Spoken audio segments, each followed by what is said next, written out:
이 남자들은 누구일까요? 키가 크고 마초적인 수염과 강인한 체력을 지녔으며 어릴 때부터 총칼 다루는 법을 배워온 이슬람 전투민족입니다. 풍부한 전투 경험으로 단련된 데다 잔혹한 고문과 살인을 불사해서 일명 악마의 부대라고 불리죠. 정답은 바로 체첸 민족입니다. 최근 러시아에선 우크라이나 대통령 젤렌스키를 암살하고 오라며 이 악명 높은 체첸 부대를 보내기도 했죠. 이 얘기는 마지막에 하기로 하고 먼저 체첸이 어떤 나라인지 그들에게 무슨 일이 있었는지 알아보겠습니다. 체첸인들이 이렇게 강력한 전투민족이 된 이유는 이들이 나약해선 살아남을 수 없는 아주 가혹한 환경에서 살아왔기 때문입니다. 러시아에 속한 체첸공화국은 어디에 있을까요? 러시아 남서부 국경 지역을 보면 흑해와 카스피해로 둘러싸인 카프카스 산맥이 보입니다. 해발 5,000m가 넘는 이 산맥 북쪽 언저리에 체첸 공화국이 있는데요. 이 지역에서는 약 6,000년 전부터 유목생활하던 체첸인들이 살고 있었습니다. 체첸 민족은 사실상 이 구역 터줏대감들이죠. 그런데 이 지역은 유럽과 아시아를 잇는 요충지라 예로부터 외세 침략에 징글징글하게 시달렸습니다. 그리고 18세기부터는 러시아 영향권 아래 있게 되죠. 체첸인들은 러시아의 식민 지배를 끔찍이도 싫어했습니다. 그들이 원하는 건 간단합니다. 너네 러시아 슬라브족이랑 우린 민족도 다르고 종교도 다르니까 우리끼리 좀 따로 나라 만들어서 살겠다는 거죠. 체첸인들은 이슬람 문화로 똘똘 뭉쳐 있거든요. 19세기 중반 산업혁명으로 성장을 시작한 러시아는 서구 제국주의 열강들처럼 식민지를 만들어 보기로 합니다. 이때 체첸이 러시아 제국 침략을 받고 강제 편입돼서 자유를 뺏기고 아주 사무치는 원한을 품게 됐죠. 체첸인들은 러시아 제국에 동화되길 거부하면서 고유의 전통과 종교를 꿋꿋이 지켜갔습니다. 체첸인들은 독립과 저항 정신을 몇 세대에 걸쳐 물려주기 시작했죠. 20세기 초 러시아 혁명기에도 이들은 독립을 위해 싸웠는데요. 1917년에 러시아에서 볼셰비키 혁명이 터진 틈에 식민지를 벗어나 보려 했지만 1921년 소련군에게 완전히 장악되어 소련에 편입됩니다. 소련의 레닌 정부는 그들에게 독립이 아닌 자치권만 줬죠. 1936년엔 체첸과 이웃나라 인구시가 합쳐져서 체첸 인구시 자치공화국으로 소련에 편입됩니다. 그리고 이 시기 체첸이 위치한 카프카스에 숙청의 피바람이 불기 시작합니다. 체첸 지도자들이 처형당하자 체첸인들은 대규모 저항을 일으켰는데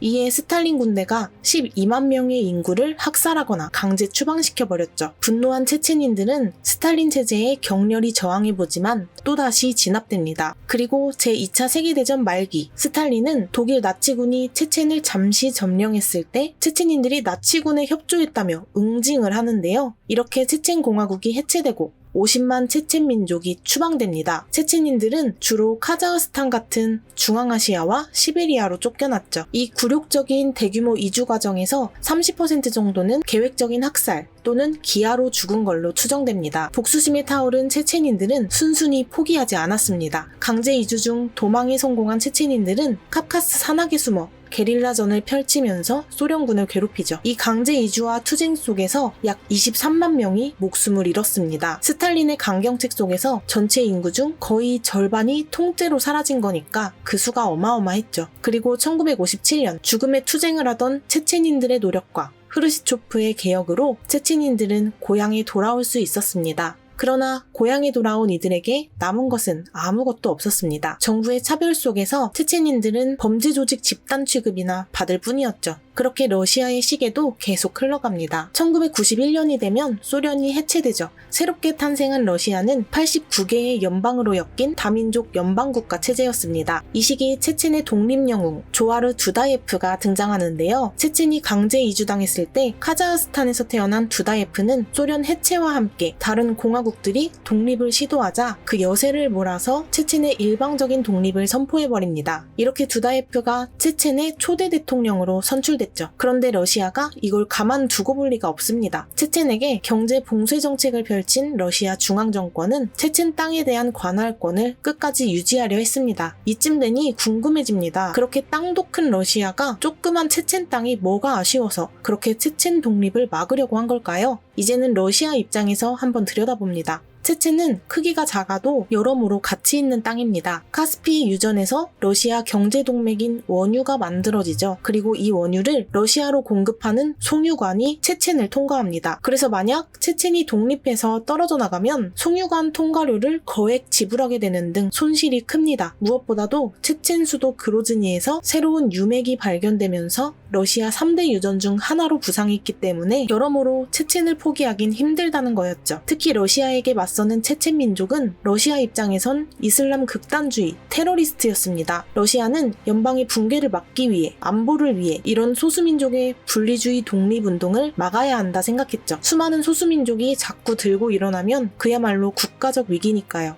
그래서 결국 러시아는 1994년 체첸을 침공합니다. 이렇게 체첸의 비상사태가 선포되면서 러시아 군대가 진격해 들어옵니다. 당연히 러시아군의 병력이 압도적이었지만 죽기 살기로 몸을 던지는 체첸의 저항으로 전쟁은 쉽사리 끝나지 않았습니다. 특히 체첸의 수도 그로즈니에서 벌어진 시가전에서는 러시아군이 전력을 엄청 손실하는데요. 여기서만 전차와 장갑차가 100대 넘게 파괴되고 러시아군 약 2,000명이 사망합니다. 당시 체첸군뿐만 아니라 그로즈니 시민들까지 무장해서 목숨을 바쳐 매복과 기습으로 맞섰습니다. 참고로 그로즈니는 러시아어로 무서운 곳이라는 뜻입니다. 그래도 결국 군사력 차이는 어쩔 수 없었는지 러시아군이 체첸의 수도 그로즈니를 장악하게 되는데요. 패배한 체첸군은 이제 정규군이 아닌 게릴라군이 되어 남부 산악지대로 피신해 게릴라전을 이어갑니다. 체첸의 기세가 정말 대단했던 게 대다수 국민들이 러시아와 전면전을 벌였고 게릴라 공격이나 자살 공격까지 불사해가며 저항했죠.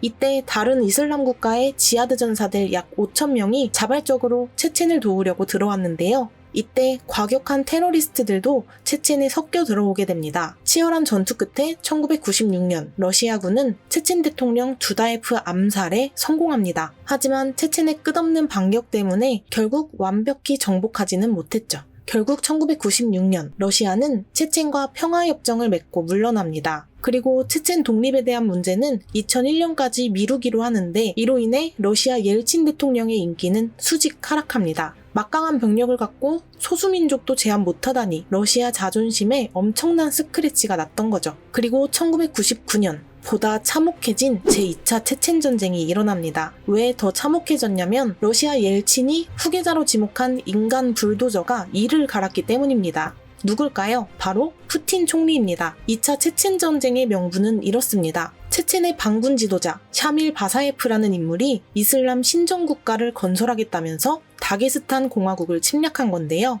이걸 본 러시아는 기가 막혔습니다. 이거 연방체제에 도전하는 거 맞지? 하면서 체첸군을 막아냈죠. 그러던 중에 모스크바 아파트에서 연쇄 폭탄 테러 사건이 일어납니다. 아파트 한 채가 순식간에 형체도 없이 사라져버렸고 또다시 평범한 하루를 살았을 300여 명의 주민이 사망했죠. 러시아 시민들은 충격과 공포에 빠졌습니다. 그리고 테러 배후로 체첸 반군이 지목되면서 제2차 체첸 침공이 시작됐죠. 러시아군은 기와 폭탄으로 도시를 불바다로 만든 뒤 체첸의 수도 그로즈니를 장악하고 체첸 전역을 그야말로 폐허로 만들어버립니다. 그리고 푸틴 총리는 구석구석 체첸 반군을 제거해갔죠. 지난 1차 체첸 전쟁에서 큰 피해를 입었던 러시아는 이번에 전술을 수정했습니다. 러시아가 파악한 정보에 의하면 체첸 반군은 민족주의 세력과 이슬람 원리주의 세력 이렇게 두 파로 나뉘어 있었는데요. 그중 민족주의 세력을 앞세워서 친러 정부를 수립합니다. 그리고 친러 성향의 체첸군은 산악지대에 거점을 마련한 체첸 반군을 러시아군이 점령할 수 있게 도왔습니다. 결국 2차 체첸 전쟁은 러시아의 승리로 결말이 났죠. 지난 1차 체첸 전쟁 때 나약하기만 했던 옐친과는 달리 푸틴은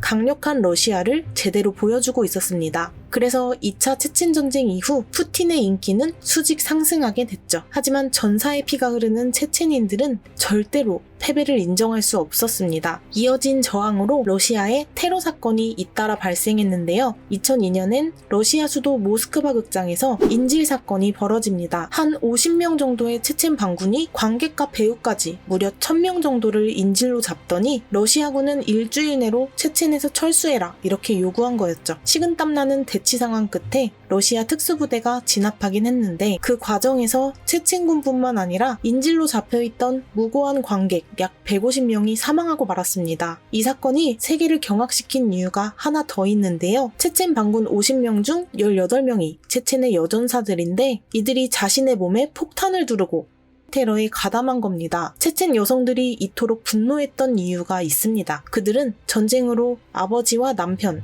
가족들을 잃고 러시아군의 온갖 방법으로 인권을 유린당하면서 이미 죽음만도 못한 삶을 살고 있었기 때문입니다. 이렇게 체첸과 러시아는 서로 무시무시한 피해 역사를 이어갔죠. 2004년 북오세티아 소도시인 베슬란에서는 한 초등학교에 체첸군이 기습해서 어린이와 민간인 300명 이상이 사망하는 비극도 일어납니다. 러시아 심장부까지 밀고 들어가 폭탄 테러를 일으킨 이들의 정체는 바로 여성 부대인 검은 미망인, 러시아와 싸우다 죽은 남자들의 아내들입니다. 이렇게 여기저기서 테러가 지속되면서 무고한 민간인들이 죽어가자 러시아 국민들은 앞뒤 안 가리는 체첸인을 두려워하기 시작합니다. 2006년에 러시아군은 샤밀 바사예프를 사살하고 체첸 반군들을 계속 죽여나가면서 사실상 체첸군을 멸망시키는데요. 1, 2차 체첸 전쟁 끝에 120만 명이었던 체첸 인구는 80만 명이 돼버렸죠. 그리고 러시아와 우크라이나의 전쟁이 벌어지고 있는 2022년 현재 체첸 공화국의 수장인 람잔 카디로프는 푸틴의 옆을 지키는 측근으로 알려져 있습니다. 러시아를 끔찍이 혐오하던 체첸의 수장이 어떻게 푸틴 라인을 탄 걸까요? 사실 카디로프는 1차 체첸 전쟁 때 체첸 반군으로 러시아와 싸웠는데요. 2차 체첸 전쟁 때는 노선을 바꿔 러시아랑 손잡고 분리주의 반군을 공격한 인물입니다. 이때 푸틴에게 잘 보인 카디로프가 지금까지도 체첸에서 권력을 잡고 있죠. 카디로프는 자신의 전투부대를 향해 우크라이나 대통령 젤렌스키를 끝장내라고 명령했습니다. 그야말로 러시아 비장의 카드가 된 체첸 특수부대가 키이우 외곽에서 젤렌스키 암살을 시도했지만 3월 1일 젤렌스키에게 닿기도 전에 전멸하는데요. 놀랍게도 우크라이나에선 이미 체첸 특수부대의 작전을 알고 있었던 겁니다. 3월 3일 국제 해킹 단체 어나니머스는 우크라이나의 젤렌스키 암살 부대 정보를 넘긴 곳이 바로 러시아 연방보안국 FSB라고 밝혔습니다. FSB에게 정보를 받은 우크라이나는 즉시 이를 미국에 알렸고 미국이 다시 체첸 부대를 추적해서 우크라이나군에 좌표를 제공해줬다고 하죠. 예전에 세계 최고의 첩보기관 중 하나라 불리던 옛소련 국가안보위원회 KGB가 현재 FSB가 된 건데요. FSB는 국내 특수작전, 테러 대응, 비밀작전을 담당하고 첩보를 책임지는 러시아 핵심 정보기관입니다. KGB 출신 푸틴은 항상 보안기관 출신 측근들에게 의존해왔는데 안 그래도 전쟁에서 고전하는 게 너네 탓이라며 FSB에 잔뜩 짜증이 나 있었습니다. 그도 그럴 것이 러시아가 우크라이나를 침공하기 전에 FSB가 푸틴에게 올린 최종 보고서에는 우크라이나 상황이 제대로 보고되지도 않은 데다 내부 간부들이 정보를 조작해서 푸틴이 듣고 싶어하는 내용만 보고한다는 얘기도 나왔죠. FSB에서 이런 중요한 정보가 흘러나왔다는 건 곧 러시아 내부에 푸틴에 대한 반발이 만만치 않다는 거 아니냐는 분석이 나오고 있습니다. 미국 공화당의 한 상원의원은 우크라 사태를 끝내려면 러시아의 누군가가 푸틴을 암살해야 한다고 말하기도 했죠. 그런데 체첸 부대가 제거됐다고 해서 젤렌스키의 안전이 보장된 것도 아닙니다. 최근 체첸의 지도자 카디로프는 자신이 이끄는 체첸 특수부대 요원들과 우크라이나에서 작전을 수행 중이라고 밝혔습니다. 실제로 최근 3월 13일에는 카디로프가 키이우에서 포착됐다는 소식도 전해졌습니다. 그는 체첸인 1만 명이 우크라이나에 투입됐고 전투에 최대 7만 명을 투입할 수 있다고 밝혔습니다. 러시아군의 진격이 계속 지지부진해진 상황에서 시가전에 능한 용병 들이 투입됐고 그 중에서도 체첸군과 러시아 민간 용병 업체인 와그너 그룹 요원이 전진 배치될 것으로 전해졌죠. 교착 상태에 빠진 러시아군이 병력을 증원해서 공세를 재개하려는 움직임으로 보고 있습니다. 이렇게 용병들이 뛰어드는 상황에서 가장 우려되는 것은 우크라이나 전쟁이 국제전으로 확대될 수 있다는 점입니다. 우크라이나에 모여든 외국인 의용군은 약 2만 명으로 대부분 유럽 출신이며 미국과 한국 등도 포함됩니다. 러시아 측에는 극단주의 테러 단체의 전투원들도 많은 데다 각자가 정의를 수호한다는 명분하에 극단적인 무력이 행사되고 전쟁이 더 잔인해질 가능성도 제기되고 있습니다. 전쟁 3주차에 들어선 나선 지금 젤렌스키에게 가장 중요한 것은 우크라이나가 러시아에 딸려있는 한 지방이 아니라 하나의 통일된 독립국으로 남는 것이고, 푸틴에게 중요한 건 러시아의 승리입니다. 이 전쟁의 여파로 우려되는 최악의 상황을 정리한 영상은 상단에 뜬 카드를 눌러 시청하실 수 있습니다. 오늘 영상은 여기까지입니다. 구독과 댓글은 영상 제작에 큰 힘이 됩니다. 원하시는 주제는 언제든 댓글로 신청해주세요. 시청해주셔서 감사합니다.